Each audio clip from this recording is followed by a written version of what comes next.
Some men come home to silence and call it peace.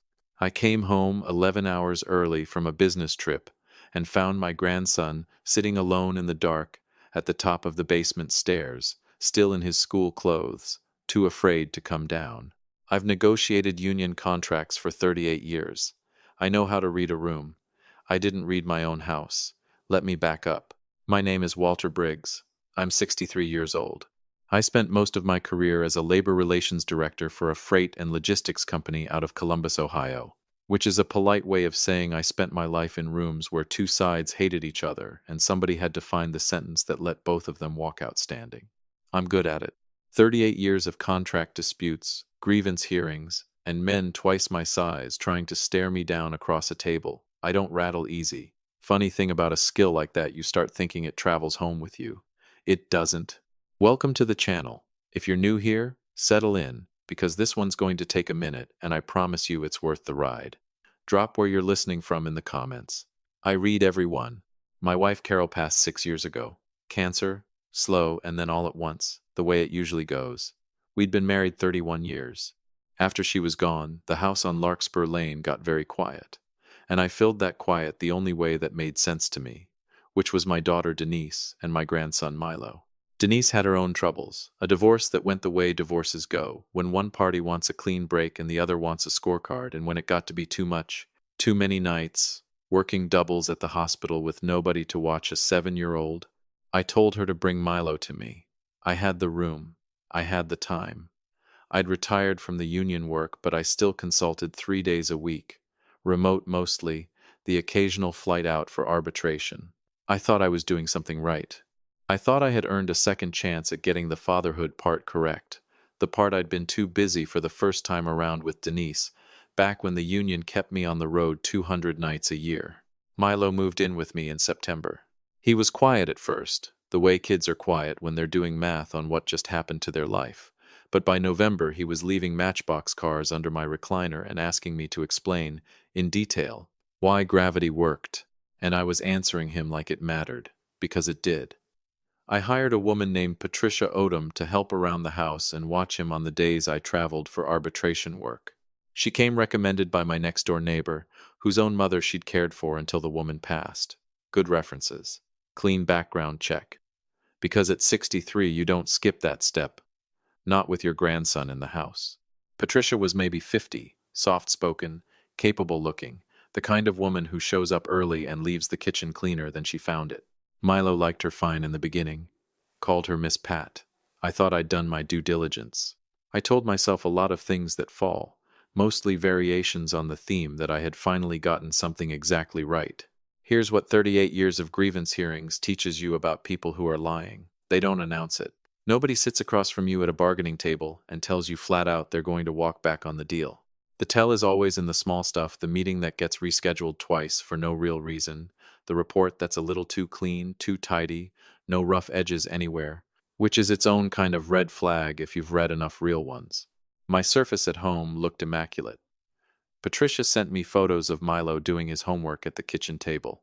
She texted me updates when I traveled. Dinner's done, bath's done, he's asleep by 8, don't worry about a thing, Walter. I believed her because there was no reason on paper not to. In October, Milo's second-grade teacher, a young woman named Miss Halloran, sent me an email saying Milo had seemed unusually withdrawn for the past couple of weeks, flinching when other kids bumped into him in the hallway, and asking if everything was all right at home. I forwarded it to Patricia. She wrote back that Milo had taken a tumble off the jungle gym at the park and was probably just sore and a little embarrassed about it. Nothing to worry over. Kids are dramatic about bruises. I believed her. In November, she texted that Milo had banged his hip pretty good on the coffee table and was limping a little but refused to let her look at it, said he wanted to show Grandpa first, which struck me as sweet at the time and not at all like a flag. I believed her. I was so busy believing her I stopped paying attention to the boy sitting 3 feet from me at dinner, getting quieter every week, flinching when I reached across the table for the salt. It was a Wednesday in late January, when a scheduling snag out in Pittsburgh, to the other side's counsel, had a family emergency and postponed the arbitration hearing, put me on a flight home 9 hours ahead of when Patricia was expecting me. I didn't call ahead. I wanted to surprise Milo, and I'd picked up a model airplane kit from a hobby shop near the airport because he'd been asking for one for months, and I kept telling him we'd get to it. I pulled into the driveway on Larkspur Lane a little after 6 in the evening. Every light in the house was off except a blue flicker from the television in the front room. Fine, I thought, normal enough. I let myself in through the side door off the kitchen, set my travel bag down, and heard nothing. No cartoons. No Milo narrating his own Lego battles the way he does. None of the ordinary racket of a 7-year-old in a house. I walked toward the stairs and there he was, sitting on the top step in the dark, still in his school clothes, knees pulled up to his chest, and when he saw me, his whole body flinched before it recognized me, and only then did it soften into something closer to relief. Grandpa. His voice came out small and cracked and wrong. I went up those stairs faster than I've moved in a decade. Hey, Bug, what are you doing sitting up here in the dark? Where's Miss Pat? He didn't answer right away. He was looking past me down the stairs like he was checking whether it was safe to say anything at all, and that look on a 7-year-old's face is the kind of thing that rearranges something in your chest permanently. Miss Pat said I have to sit here when I'm being bad, he finally said. She says the light's a privilege. I looked at my grandson sitting in the dark like a piece of returned merchandise, and something in me went very cold and very still, the way it used to go right before I walked into a hearing I already knew I was going to win. What did you do that was bad, Milo? He looked down at his hands. I spilled juice on the rug. That was 3 hours ago, wasn't it? I said, though I didn't actually know that yet. I was guessing, reading the room the way I'd read 1,000 rooms before. He nodded, small. Footsteps came from the kitchen. Patricia rounded the corner, drying her hands on a dish towel, and when she saw me, her face did something I want to describe carefully, because I've watched a lot of faces do a lot of things across a lot of tables, and what her face did was not surprise. It was recalculation. Walter, you're early. I am, I said. Milo's sitting on the stairs in the dark. He had a rough afternoon, she said, smooth as anything, tone like she was reporting a mild weather delay. I find a quiet consequence works better than yelling. Time to reflect. 3 hours, I said, in the dark, alone, for spilled juice. She opened her mouth to answer, and I held up one hand, the same gesture I use in a hearing room when I need a second to think before somebody says something that can't be walked back. I looked at Milo. Has this happened before, Bug? And here's the thing about a 7-year-old who's been quietly trained to keep a secret. He looked at Patricia first, checking. The exact same threat assessment reflex I'd later learned to recognize as the loudest alarm bell in the whole house. And only when she didn't stop him did he say, very quietly, sometimes I have to sit in the closet too. It's smaller. It's scarier. I did not raise my voice. I want that on the record, because everything that happened after came from staying calm, not from losing it. I told Patricia I needed a moment alone with my grandson, walked her out to her car in the driveway, and told her I'd call her about her schedule. She left without much protest, which in hindsight should have told me something all by itself. An innocent woman argues, defends herself, demands to know what she's being accused of. She just left. I brought Milo inside, made him a grilled cheese because that's the only thing I reliably know how to cook, and sat across from him at the same table he'd been flinching at for months, and I asked him, gently, when I'm away on my work trips, "What's it like around here?" He picked at the crust of his sandwich for a long time before he answered.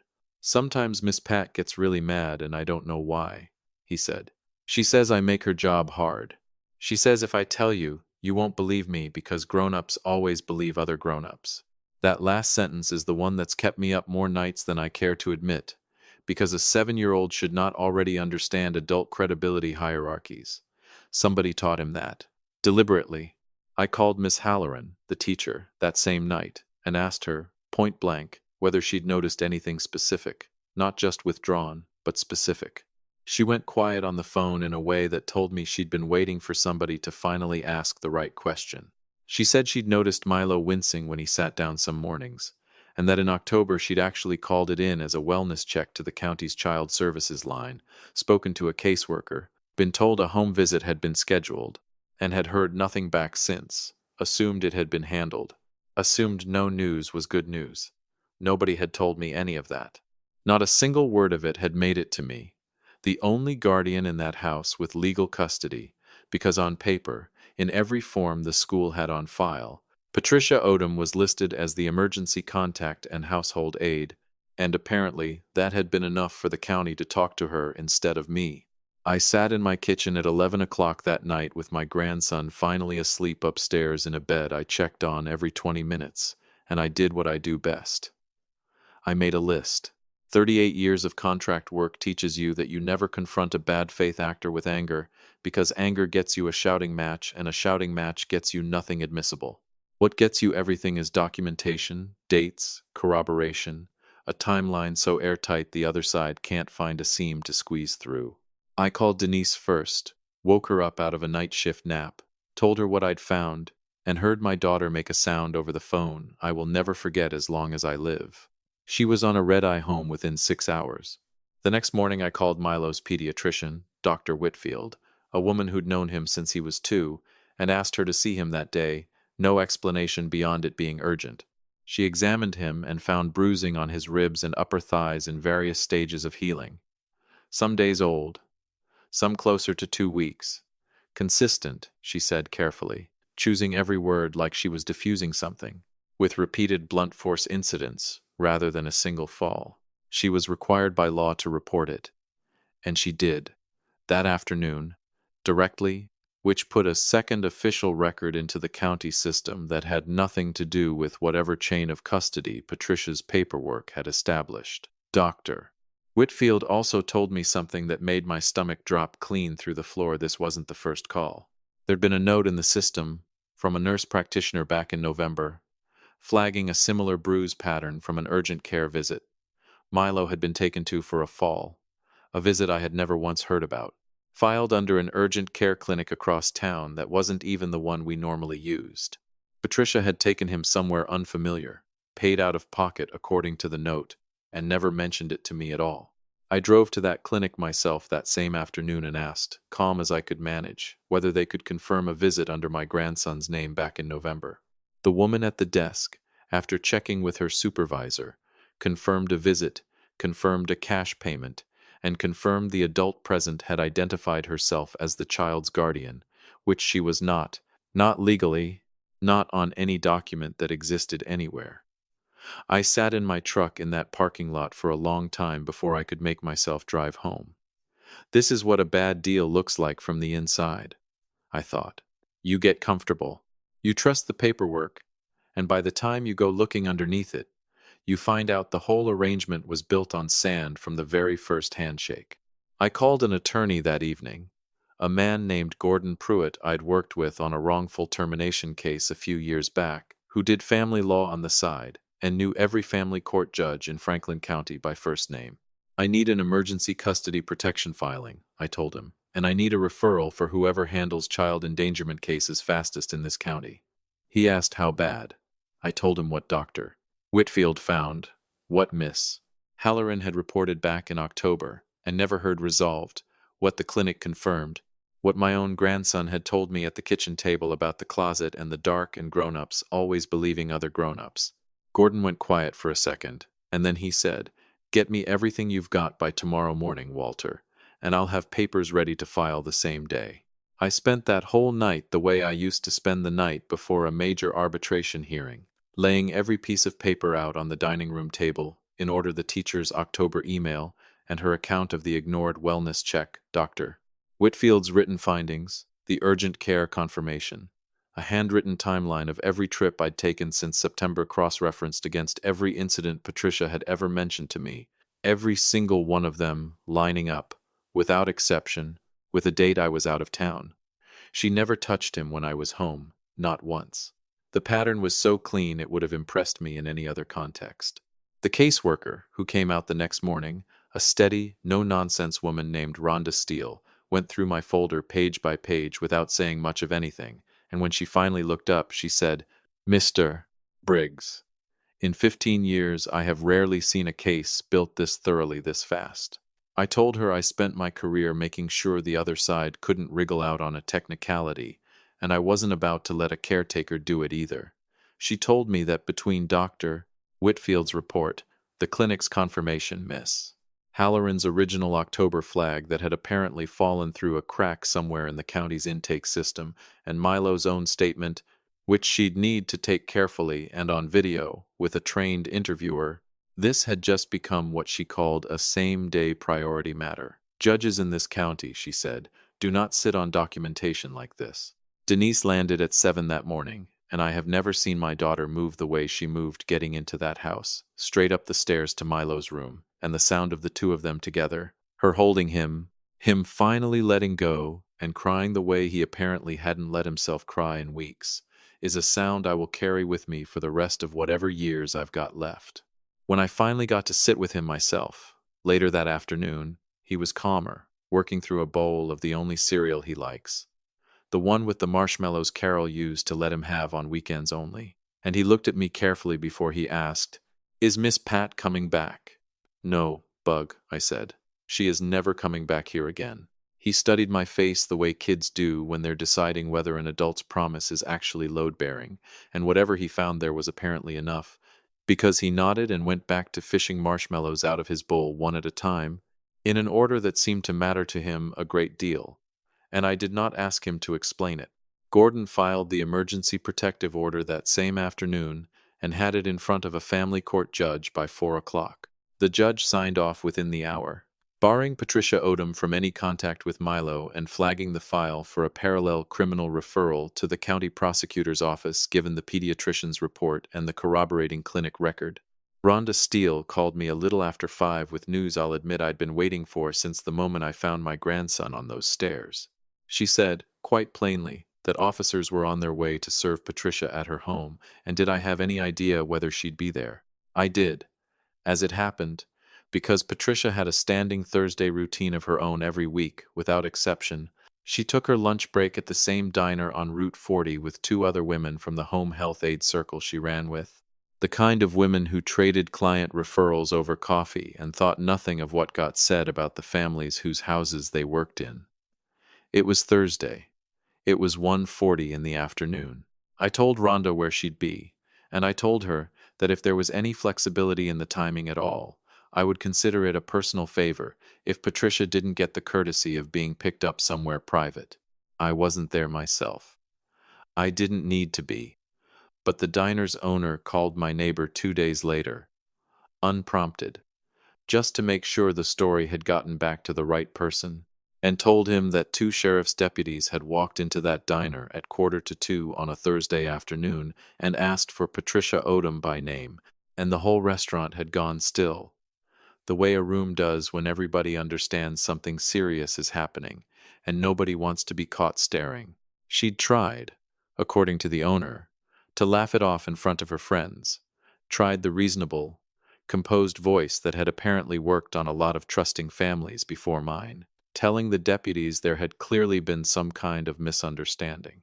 One of the women she ate lunch with every week, according to the owner, picked up her purse and moved to another table before the deputies had even finished reading her the charges. Not one person at that table said a word in her defense. She was taken out through the front door of a restaurant she'd eaten lunch in every single Thursday for 6 years, past people who knew her name, and none of them stood up. I changed the locks on the house that same evening. I removed Patricia's name from every school form, every emergency contact list, every account she'd ever touched by the end of the week. Systematic, one line item at a time, the way you close out any arrangement that's gone bad, you don't leave a single thread hanging that somebody can pull on later.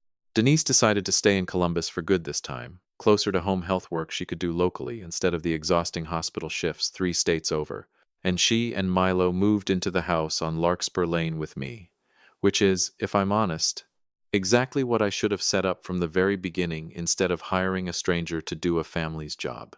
Milo came down for dinner that first night back to something like himself, cereal, marshmallows all lined up the way he likes them, and after we ate he wanted to build the model airplane I'd brought home from that trip, the one that started this whole thing, laid all the little plastic pieces out across the coffee table with the focused seriousness of a boy who has very specific opinions about which wing goes on first. We got about halfway through before he fell asleep against my arm on the couch. Real sleep. The kind where a kid's whole body finally lets go because nothing in the house is going to hurt him. And I sat there for a long while without moving. watching an old nature documentary about elephants with the sound turned low, thinking about Carol, thinking that she would have known what to do about all of this a lot faster than I did, thinking that some men come home to a hot meal, and some men come home to find out exactly what they'd been missing, and that the only thing that matters, in the end, is what you do the moment you finally see it clearly. I'd spent 38 years making sure nobody could walk away from a bad deal without answering for it. Turned out the most important deal of my life was sitting on my own stairs the whole time, waiting for somebody to finally turn the lights back on.